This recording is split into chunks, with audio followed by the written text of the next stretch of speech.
See, to understand why mindfulness is needed,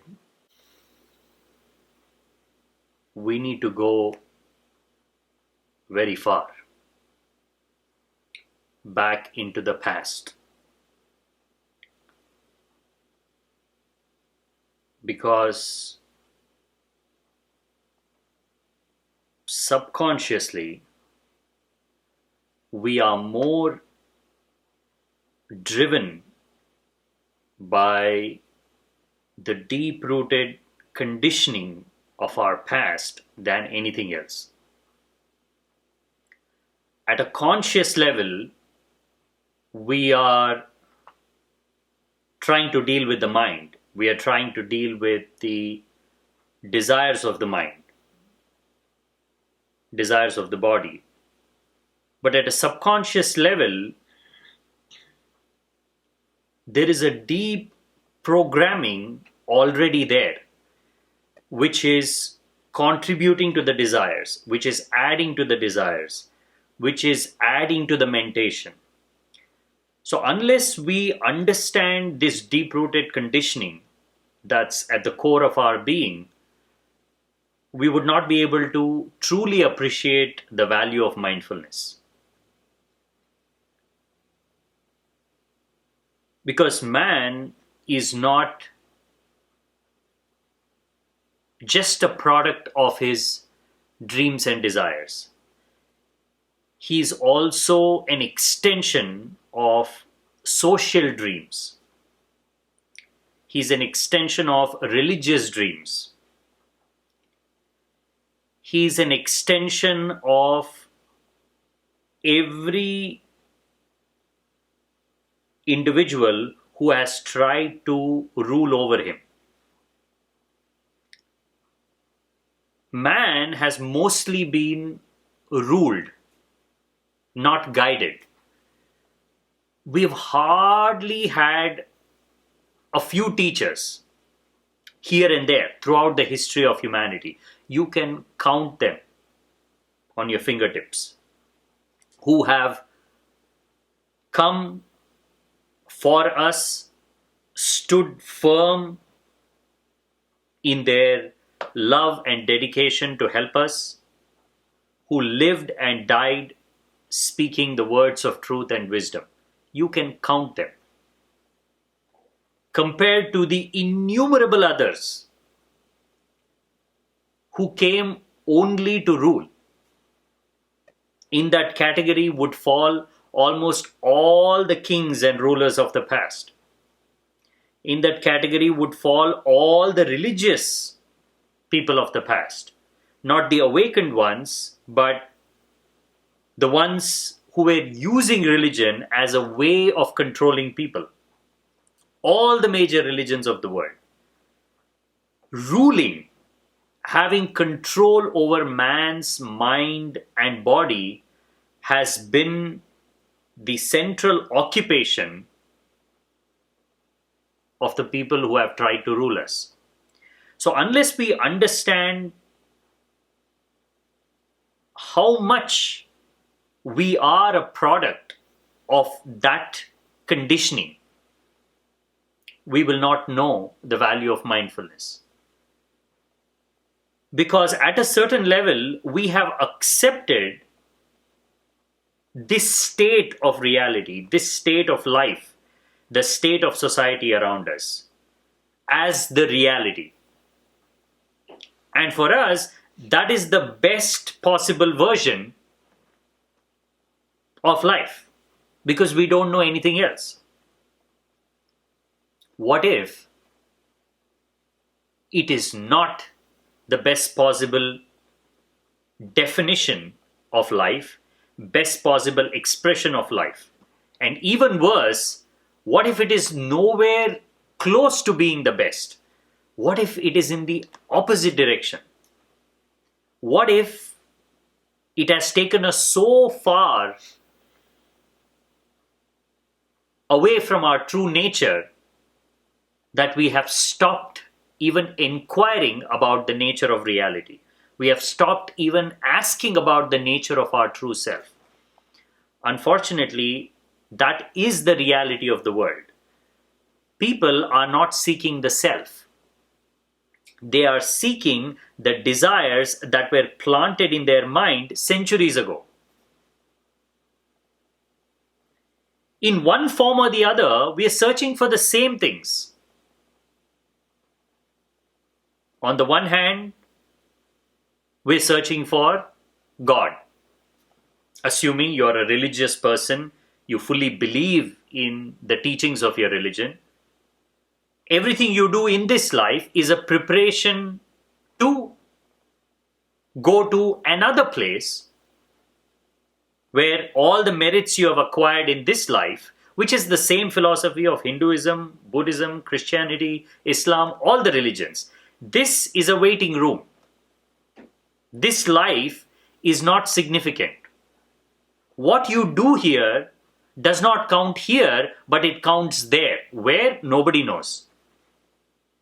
But somewhere. So deep down, subconsciously, you have stopped searching. Your search was destroyed. Your search was covered up. Why? Because if you start searching for the real, then what business does a ruler have? And what can he rule? He cannot rule an enlightened man. He cannot control an awakened being. He cannot even come near an individual who is in pursuit of truth, because you cannot entice him by the promises of the heaven or the riches on earth, nor can you threaten him of death. You can do nothing when an individual has resolved to search for truth, because you are not the truth. You are pretending to be the truth because you want that power, you want that control, but you don't have the realization. You want to be the king, you want to sit on the throne, but it's all imaginary. Your throne is imaginary. Your designation of the king is imaginary. Because where did you acquire that from? From the time before. You were again suffering from the same deep-rooted conditioning. Probably your father was a king and he passed it to you. Now you want to rule over the people as a king, but you don't understand what people need. You don't even understand what you need. And these were the people who were the highest authority figures, whose words were taken literally, absolutely. Naturally, they didn't want you to search for yourself. And the same has continued today. Who is asking you to search for your true self? Is your church asking you to search for your true self? Is your temple priest asking you to search for your true self? Is your teacher in your school or college asking you to search for your true self? The politician you vote for once in 4 years, is he asking you to search for your true self? Who is asking you to search for your true self? Nobody. Because they are not interested in your true self. They're not even interested in their own true self. If you are conditioned, you can be rest assured that they are conditioned 10 times more, because their desires are bigger, their dreams are bigger, their territory is bigger. So their conditioning is deeper. So they themselves are unaware of their true nature. So they cannot, forget about guiding, they cannot even point you in the right direction. They cannot even say, I don't know, but here are some resources. Go find it. They're not even doing that. There are no signposts in the society for awakening. It's through some miracle, sheer chance, that an individual finds it by somehow detaching himself from the world, detaching himself from the society, detaching himself from all the conditioning. He goes in search of truth. Once in a while, he succeeds. And that is why the world is the way it is. So much of pain, so much of suffering, so much of chaos, so much of uncertainty at every level. You can see this at the level of the family, the misunderstandings in the family, misunderstandings in the community, then the whole society. At the end of the day,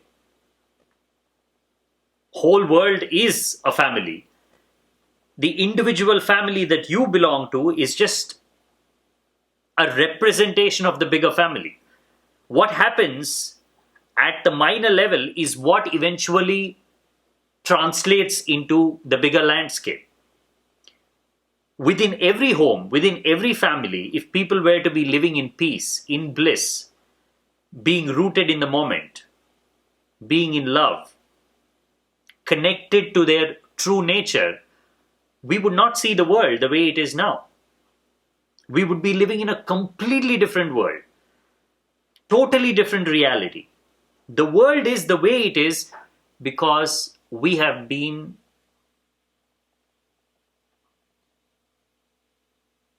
somehow diverted away from our search. We have been moved as far away from our true self as possible, where even an inquiry seems to be odd. And what is mindfulness? Mindfulness is not